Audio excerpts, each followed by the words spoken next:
Saudara, KPK ungkap ada praktik tambang emas ilegal dekat kawasan ekonomi khusus Mandalika di Lombok, Nusa Tenggara Barat. Namun Dinas SDM NTB meluruskan tambang itu jauh dari Mandalika dan sudah disegel tahun lalu katanya. Komisi Pemberantasan Korupsi menguak tambang emas ilegal di Lombok, Nusa Tenggara Barat. KPK bilang lokasinya tak jauh dari kawasan ekonomi khusus Mandalika. Hal itu diungkap Kepala Satuan Tugas Koordinasi dan Supervisi KPK Wilayah 5, Dian Patria, 21 Oktober lalu.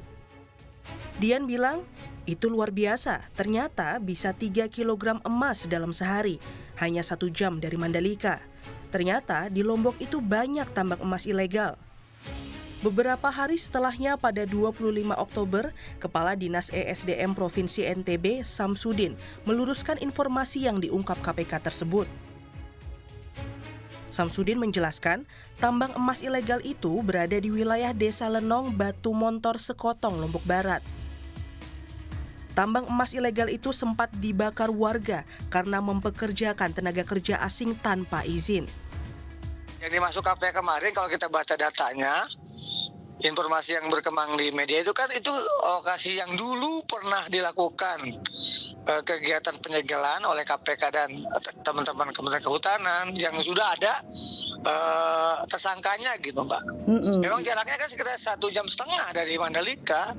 Cuma kan persepsi orang dekat Mandalika itu dianggapnya berdekatan langsung gitu. Menteri ESDM Bahlil Lahadalia memastikan seluruh aktivitas tambang ilegal akan diproses hukum. Ia menambahkan, Kementerian ESDM hanya menangani tambang berizin resmi.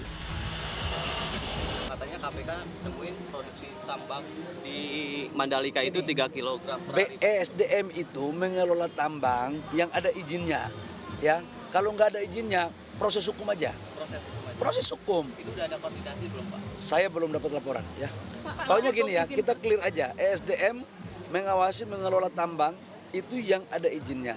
Kalau nggak ada izinnya, bisa aparat penegak hukum maupun gakum, ya. Proses hukum aja.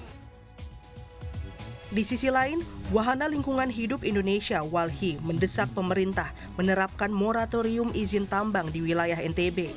WALHI mencatat ada 335 izin usaha tambang di atas lahan seluas 212 hektar yang meliputi kawasan hutan, pertanian, dan pesisir. Mendorong moratorium izin tambang. Yang kedua adalah melakukan evaluasi terhadap seluruh izin tambang yang ada di NTB. Pun juga soal izin di konsesi-konsesi besar, itu seperti PT AMNT dan juga perusahaan-perusahaan lainnya. Itulah melakukan evaluasi. Yang ketiga adalah melakukan penegakan hukum terhadap banyaknya lahan-lahan produk pertanian kita yang harusnya dipertahankan menjadi kawasan pertanian pangan berkelanjutan.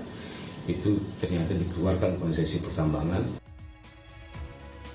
Jika benar ada praktik tambang emas ilegal di Lombok, Nusa Tenggara Barat, pemerintah perlu menindaknya secara tepat, tegas, dan tuntas.